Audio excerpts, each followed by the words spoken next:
Bienvenue au Canada, un podcast et un site internet qui vous procure des informations et des interviews sur l'immigration et la vie au Canada. Salut à vous aventuriers du Nouveau Monde, Emma Charlin au micro. Auteure, accompagnatrice en mobilité internationale et podcasteuse. C'est l'épisode 33 du podcast et j'ai le plaisir d'accueillir aujourd'hui Angelina de Canling People. Angelina est une professionnelle reconnue en ressources humaines qui a plus de 15 années d'expertise au Canada. Elle a été responsable régionale et a travaillé sur l'attraction et la rétention des talents dans de grands groupes canadiens. Nous parlerons aujourd'hui de réseautage. Mais avant cela, je voulais faire un point d'actualité sur l'emploi, en particulier au Québec. J'ai fait une lecture passionnante dernièrement, le bilan annuel du marché du travail au Québec. Rassurez-vous, j'ai d'autres centres d'intérêt et la vie secrète des chauves-souris n'en fait pas partie. Au Québec et pour l'année 2023, le salaire médian pour l'ensemble des employés, temps complet et temps partiel confondus, est passé à 28 $ de l'heure. Pour un temps complet de 40 heures par semaine, le brut annuel médian au Québec s'est établi à 58 240 $. Par comparaison, dans l'ensemble du pays, le salaire horaire médian est passé à 28,75 $, ce qui correspond à un salaire annuel de 59 800 $. Maintenant, j'ouvre une parenthèse et je rappelle brièvement la différence entre un salaire médian et un salaire moyen. Prenons un groupe de 3 personnes, Robert, Roger et Raymond, des prénoms hyper à la mode à ce qui paraît. Le salaire moyen correspond à la somme de leur salaire divisé par 3. La médiane, quant à elle, correspond au point de bascule de la série, à savoir quand il y a autant de personnes au-dessus qu'en dessous du point de bascule. Si Robert gagne 24 $ de l'heure, Roger 33 $ et Raymond 36 $, la moyenne de leur salaire équivaut à 31 $. Mais la médiane est de 33 $, à savoir le salaire de Roger, puisqu'il y a une personne en dessous de lui, Robert en la matière, et il y a une personne au-dessus de lui, Raymond. Oui, parce qu'elle est très forte, Raymond. Elle a le meilleur salaire des 3. Bravo Raymond, on est de tout cœur avec toi. Bref, mon point est le suivant, moyenne et médiane peuvent être proches comme ne pas l'être. Je referme ma parenthèse de nana qui a fait de la rémunération par le passé et je reviens à nos moutons, en l'occurrence l'emploi au Canada et en particulier au Québec. Sur les 10 provinces que compte le Canada, le Québec se trouve au 9e rang pour la croissance des salaires en 2023, juste devant la Saskatchewan. Comme la pression fiscale est forte au Québec et que la belle province a eu l'inflation la plus élevée au pays, le pouvoir d'achat des employés en a pris un coup. La croissance réelle des salaires était négative au Québec, moins 0,6%, et positive dans le reste du Canada, 2,6%. Au niveau des salaires, la province du Québec a donc connu quelques soubresauts. Toutefois, et c'est une bonne nouvelle pour le Québec, le marché de l'emploi dans la belle province demeure dynamique et fleurissant. En mars 2024, le taux de chômage s'est établi à 6,1% sur l'ensemble du Canada, mais au Québec, il n'était que de 5%, en hausse par rapport au mois précédent, mais significativement plus bas qu'en Ontario, au Nouveau-Brunswick ou à Terre-Neuve et Labrador. Dit autrement, oui, il y a de belles opportunités à creuser sur le marché de l'emploi au Québec. Mais pour tirer votre épingle du jeu, côté salaire notamment, il vous faudra avoir un bon réseau, polir votre CV et mettre en avant des expériences professionnelles attractives. Si vous avez besoin d'aide, mon hôte du jour, Angelina, pourra vous guider et faire de votre recherche d'emploi un succès. Et maintenant, voici un mot de notre sponsor. Eh mais il y en a pas! Ah oui, c'est vrai, c'est moi le sponsor de l'émission pour l'instant. L'épisode de ce jour est sponsorisé par mon livre « Décodeur, anglais et québécois demandé ». Dans ce second volume de la collection Anecdotes canadiennes, le langage et ses complexités sont mis à l'honneur. Car à l'évidence, la communication a du mal à passer, surtout quand on n'a pas la chance d'être bilingue en québécois ou anglais. Problèmes de vocabulaire et d'accent, logement, travail, soirée entre amis, vie de couple, voilà autant de sujets abordés dans les histoires de ce recueil. En plus de mise en situation bienvenue, chaque partie est ponctuée d'informations et suggestions. Vous pouvez acheter ce livre sur vos plateformes de vente habituelles, vous pouvez même demander à votre bibliothèque canadienne de l'acquérir, puis de le mettre en ligne sur les plateformes Overdrive et Bibliotheca. Aujourd'hui, j'ai le plaisir d'accueillir Angelina de Canling People.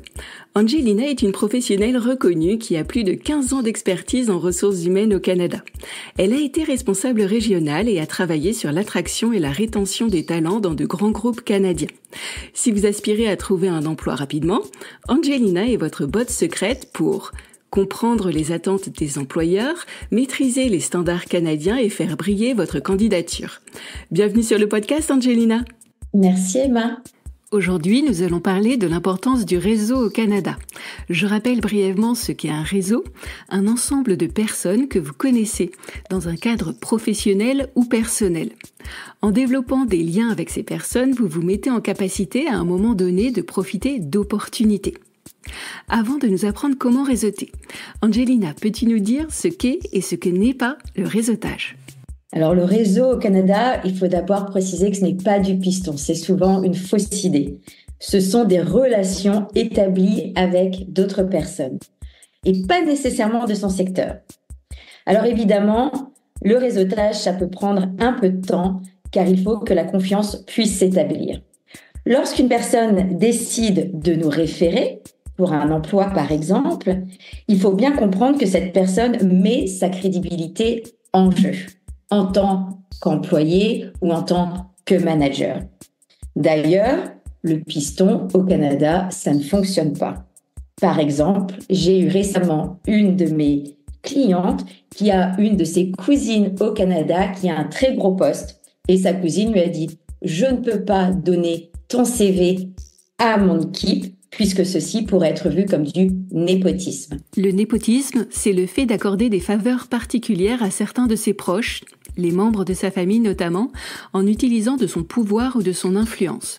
Je te redonne la parole, Angelina. En fait, le népotisme peut être vu comme un conflit d'intérêts. Et parfois, le népotisme est même écrit noir sur blanc sur les politiques d'entreprise qui ont un RH, tu l'as peut-être déjà vu également. C'est interdit de référer une personne de sa famille pour avoir un emploi et d'utiliser son autorité au sein de l'entreprise pour embaucher quelqu'un. Maintenant que l'on en sait plus sur ce qu'est et ce que n'est pas le réseautage, peux-tu nous parler des avantages qu'il y a à avoir un bon réseau au Canada ? Alors, c'est sûr que l'avantage principal, c'est que ça ouvre des portes pour des jobs qui ne sont pas publics. Quand je dis public, ça veut dire des jobs que vous n'allez pas trouver en ligne ou vous n'allez pas pouvoir candidater. Les études démontrent qu'il y a environ 70% des jobs qui sont cachés. Alors, comme ils sont cachés, 70%, ce chiffre, il est un peu à débattre. Mais, par exemple, mon premier job au Canada, même si c'était maintenant presque 18 ans, je l'ai trouvé grâce à quelqu'un avec qui je suis allée prendre un café, qui m'a référé à une autre personne qui travaillait dans une agence de placement à la base pour que je puisse m'inscrire en tant que candidate. Et en fait, cette recruteuse allait donner sa démission et elle a donné mon CV à son patron directement pour la remplacer. Cette offre, personne n'en a jamais entendu parler. Il y a également un cas où c'était quelqu'un avec qui j'avais travaillé dans une relation professionnelle qui, elle, travaillait dans une agence de placement, mais qui, dans une autre vie, avait travaillé dans la finance. Et il y avait un job dans mon entreprise. Je suis allée voir le hiring manager, donc le gestionnaire, en disant « Je connais cette personne d'un point de vue professionnel. C'est une très bonne personne. Voici son CV. Appelle-la si tu penses qu'elle pourrait être un fit. » Après, je n'ai plus de rôle à jouer, mais effectivement, cette personne que je connaissais, son CV est arrivé en haut de la pile. Elle a été interviewée, c'est elle qui a réussi ses entretiens. Je n'ai pas influencé la prise de décision du gestionnaire, mais c'est comme ça qu'elle a eu le job. Donc vraiment, d'avoir quelqu'un qui peut parler d'une personne qu'on connaît alors que l'offre n'est pas encore sortie, ça peut faire gagner beaucoup de temps à un recruteur et surtout, on revient sur cette notion de confiance. Alors, il faut aussi savoir qu'il y a des compagnies ou des sociétés qui vont donner des incentives ou des bonus à une personne lorsqu'elle réfère un candidat et que ce candidat, à la fin du processus de recrutement, va être embauché. Pourquoi est-ce que certaines entreprises décident de donner ces incentives ? Eh bien, tout simplement parce que, comme je viens de le dire, recruter, ça coûte cher. Et recruter, ça prend du temps. Et on prend un risque en tant qu'employeur. Alors, on se dit que si c'est une personne qui a été référée, c'est que cette personne, elle est probablement mieux, ou en tout cas, on se dit que cette personne, on peut lui faire confiance parce que c'est une personne de confiance qui nous a dit que cette personne était potentiellement un bon élément pour l'entreprise. Ça paraît peut-être un peu bizarre, mais ça fait gagner beaucoup de temps et ça fait gagner de l'argent à une entreprise de peut-être donner $500 ou $1,000 à un employé qui va être content et beaucoup moins cher qu'un recrutement en lui-même. Merci beaucoup pour cet éclairage. Tout naturellement, cela m'amène à te poser la question suivante. Sur quelle plateforme ou forum réseauter ? Alors évidemment, LinkedIn est une très très grosse machine de guerre professionnelle en Amérique du Nord. Alors, c'est sûr que c'est la plateforme sur laquelle il faut aller réseauter. Mais ce que je dis souvent à mes clients, c'est que si on a un retour de 2% des messages que l'on envoie, c'est un beau taux de succès. Il faut se dire qu'il y a énormément de personnes en fait qui reçoivent énormément de demandes et du coup qui ont l'impression que ce sont des spams et qui juste ignorent les messages. Beaucoup de gens n'aiment pas nécessairement non plus la plateforme LinkedIn, donc ça peut prendre du temps, mais ça reste l'endroit clé et c'est pour ça que les candidats doivent optimiser leur profil pour être trouvés soit par des recruteurs, mais aussi lorsqu'ils vont aller réseauter, avoir un profil qui est attrayant. Une autre plateforme ou un autre forum, c'est aller parler aux alumni de sa propre école sur LinkedIn ou peut-être sur le site de l'école où on a fait nos études. Pourquoi ? Parce que il y a ce sentiment d'appartenance qui est renforcé, ce qui fait que les gens auront plus tendance à nous répondre. Il y a également les réseaux sociaux. On peut se faire des amis via les réseaux sociaux et peut-être que cette personne, à un moment donné, ouvrira la porte pour nous.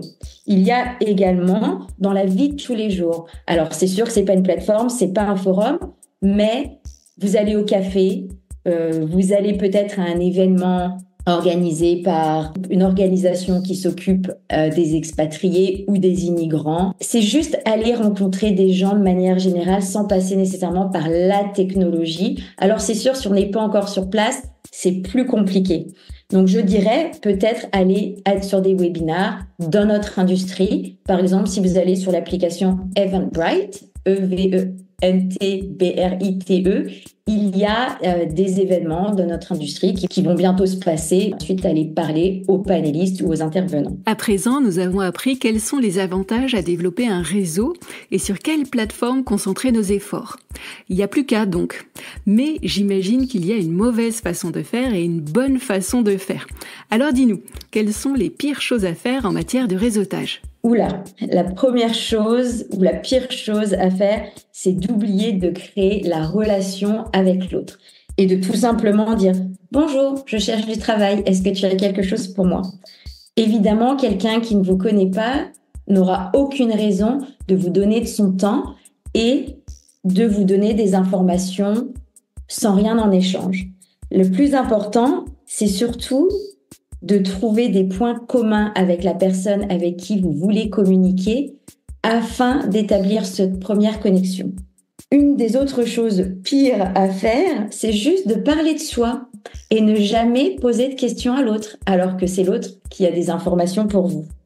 Par exemple, je ne sais pas pour toi Emma, mais j'ai souvent des gens qui m'envoient un message en me disant « Angelina, je veux utiliser ton réseau pour trouver du travail. » Avant que je donne accès à mon réseau, il va peut-être falloir soit qu'on travaille ensemble, que je vous connaisse et que vous soyez peut-être aussi un de mes clients parce que mon réseau, je le protège et je veux m'assurer que je leur présente des personnes dignes de confiance.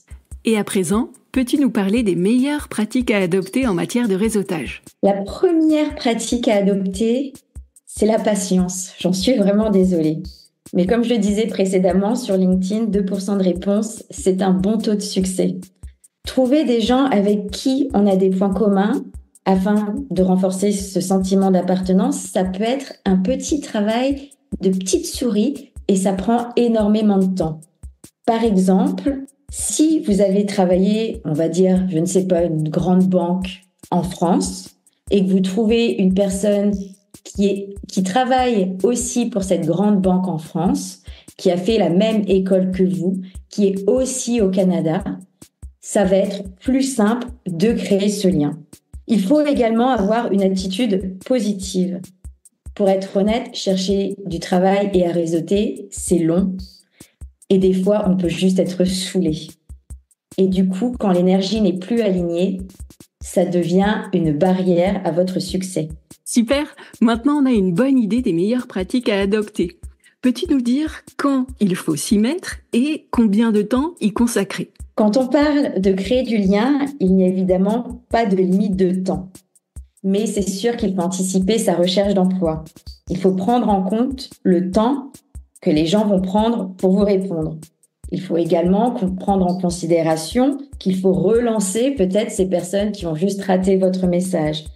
Il faut également prendre le temps de parler à ces personnes parfois plusieurs fois. Généralement, je conseille environ 6 mois, histoire d'établir sa relation, de faire son suivi et de relancer la machine peu de temps avant son arrivée au Canada. Puis, quand on arrive au Canada, offrir un café à ces personnes et aller les rencontrer vraiment en personne. Donc, ce qu'il faut retenir, c'est que des personnes vous diront qu'ils passeront parfois votre CV et qu'ils ne le feront pas. Ne soyez pas déçus, ça arrive. Mais par contre, les personnes qui veulent vraiment vous aider feront le maximum pour vous aider à atteindre votre succès de nouveau. Merci beaucoup pour ces informations, Angelina. C'était très éclairant. Avant de clôturer cet épisode, peux-tu nous parler de ton actualité chaude du moment et nous dire où les auditeurs peuvent te contacter? Bien sûr, merci. Alors, l'actualité chaude du moment, ça va surtout être mi-juillet pour mon anniversaire. D'ailleurs, même anniversaire que toi, Emma. Tout à fait. On a la même date. Et on peut me trouver soit sur mon site web, sur Can Link People, sur les réseaux sociaux, TikTok, Instagram, avec Can Link People. On peut aussi me trouver avec mon vrai prénom sur LinkedIn, Angelina Spadaro. Merci beaucoup, Angelina. Alors, ce n'est pas tout ça, mais il s'agirait de résumer l'affaire. Voici les principaux points à retenir. Premier point, il y a une différence majeure entre avoir un réseau et être pistonné. Avoir un réseau, c'est avoir un levier puissant pour créer du lien et accéder, éventuellement, à des postes qui n'ont pas encore été rendus publics. LinkedIn est une plateforme majeure du réseautage au Canada, ce qui implique qu'il faut avoir un profil à jour et optimisé. Il existe aussi d'autres canaux de réseautage, comme les anciens élèves de son école, les réseaux sociaux, les webinaires, les rencontres dans la vie réelle, etc. Second point, développer un réseau demande du temps, de la patience et de la résilience. S'y mettre 6 mois ou plus avant son arrivée peut se révéler une bonne idée. Il faut trouver les personnes avec lesquelles on veut réseauter et ensuite ne rien lâcher. Pour s'y prendre de la meilleure façon, il faut sincèrement créer du lien et nourrir la relation. S'intéresser à l'autre, établir une confiance réciproque sans toujours parler de soi ou se montrer intéressé. Troisième point. En fait non, c'est pas vraiment un troisième point, plutôt une anecdote. D'après vous, comment Angelina et moi nous sommes rencontrés? En réseautant sur LinkedIn. Eh oui, l'une de nous a contacté l'autre il y a presque 2 ans déjà. Nous avons pris le temps d'un café virtuel, puis nous nous sommes suivis et soutenus au fil du temps, sur LinkedIn, puis sur Instagram aussi. Et aujourd'hui, j'ai la grande joie d'accueillir Angelina sur le podcast. En bref, le réseau au Canada, ça fonctionne. Vous retrouverez le contact d'Angelina dans la description de ce podcast. Vous retrouverez également les notes de cet épisode à la section « Apprendre » de mon site internet bienvenueaucanada.ca. Vous pourrez ainsi reprendre les points clés de l'épisode et vous y référer. Cet épisode de Bienvenue au Canada est déjà fini. Je vous remercie de l'avoir suivi jusqu'au bout. Si vous l'avez apprécié, abonnez-vous à ce podcast, donnez-lui des étoiles et laissez un commentaire. Cela me fera plaisir, mais surtout, cela aidera de nouvelles personnes à le découvrir. Au royaume d'Apple, Spotify et consorts, un peu de visibilité, il n'y a que cela de vrai. À bientôt!